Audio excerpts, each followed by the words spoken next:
Hello and welcome to episode 2 of Steps to Success.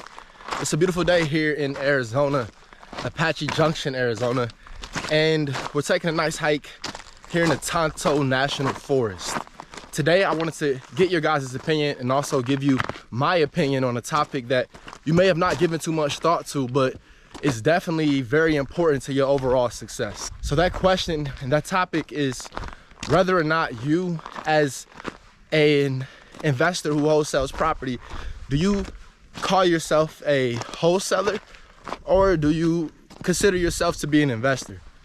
And I know it's something that I've heard people discuss before, and it's something that I've come across several times. So that's why I feel the need to just share this with you guys. So a lot of times when we're cold calling and speaking on the phone, we may come across a client or a seller, owner of a property who owns several properties. They may be real estate savvy and they may be aware of the wholesaling process and how that works, and they feel like that they don't need you. And they're right. They can sell it to somebody else. They can eliminate your assignment fee and make sure you don't get paid. They're 100% right. So to combat that, what do you say? What do you say to make sure that the homeowner knows that you are useful and you are needed in this transaction? I'll tell you what I used to say and I'll tell you what I say now. So I used to say, yes, I'm gonna wholesale it. I have a group of investors that I work with and they buy the property, and one of two things will happen. Either they will hang up the phone or they will politely say, no, I'm all right. I don't need that. Now, I'm not saying that way does not work, but I'll tell you what worked better, at least for me. For the sake of this example, let's say that the owner name is John. So what I grew to learn to say is, well, John, with you being a real estate investor yourself, you know that there's several ways and several exit strategies out of a property. So we never tie ourselves down to one exit strategy.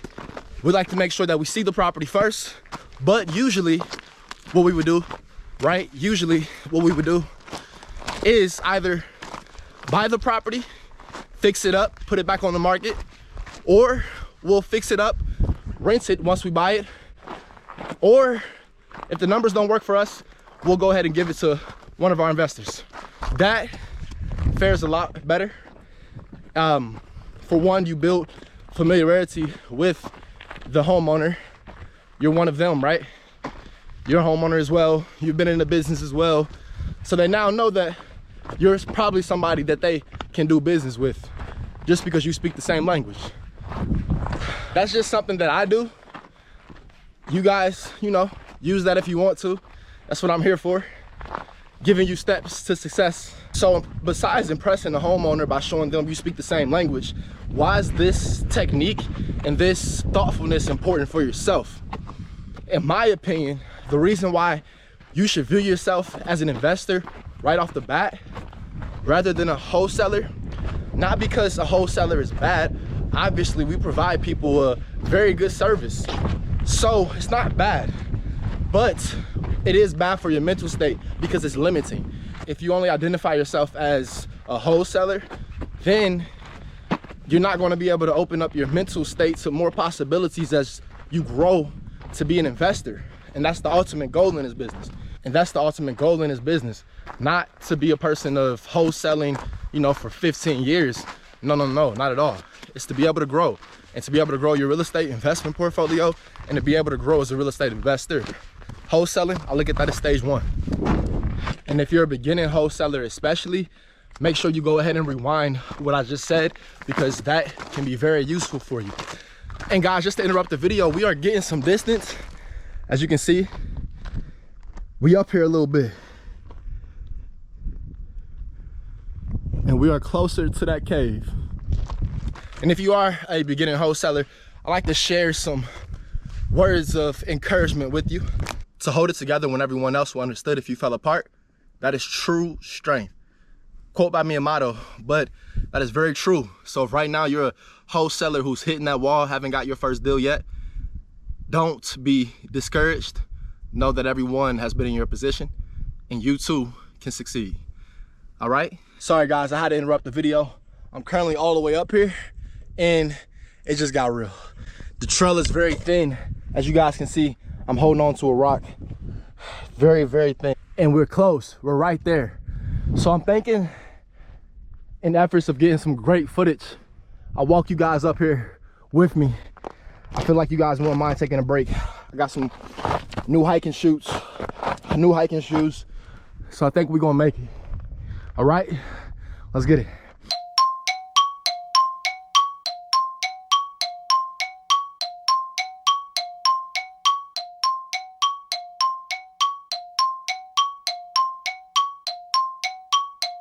All right, we are here. Woo-wee! That was one for the books. Hey-ho! Why?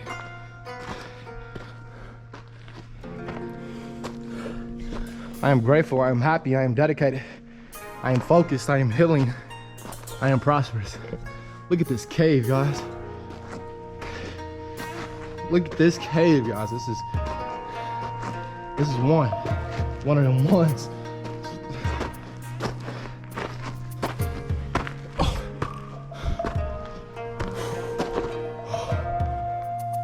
Wow. Wow. This is what you guys get when you tune in to Steps to Success. You get exclusive views of Arizona and all that it has to offer, along with great advice. You get great advice as well. It's dark back there. I'm the only person in the cave, so I will not be going all the way back. But I got you guys this far. Now that we made it, we can talk. See, back in 2018, when I was working to get my first wholesale deal, I came across a video on YouTube.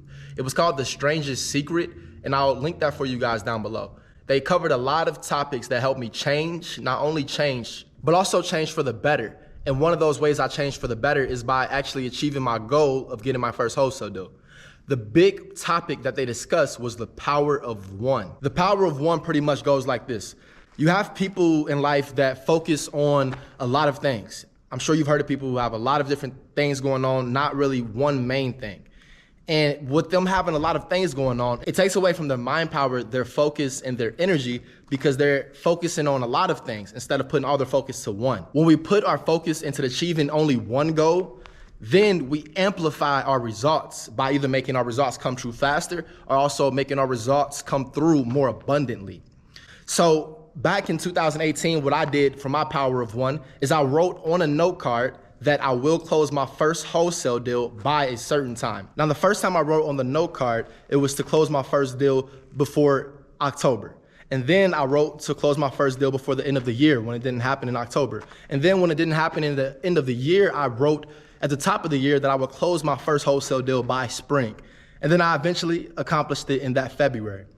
Now, it could have been not because of the note card, but I believe that the note card had serious impact on me being able to accomplish it in the time that I did. See, prior to me ever writing on the note card, I spent about 5 months getting properties under contract, not being able to close them, but I came so close, just not close enough. As soon as I wrote on the note card, something in my body, something in my mind made me feel more confident.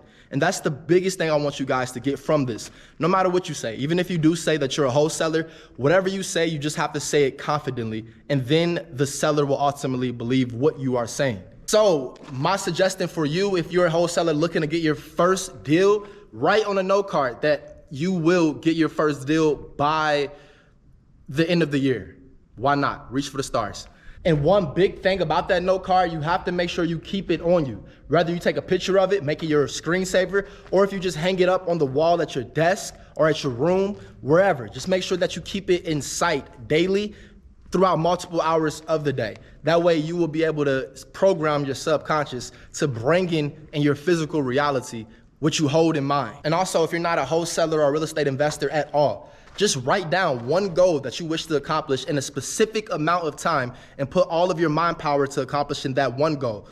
You'll be amazed what you can accomplish when you just focus on one thing instead of trying to be a jack of all trades.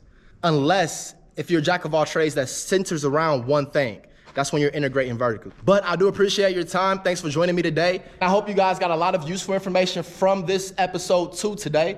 If so, go ahead and hit that like and subscribe button. Thanks for watching.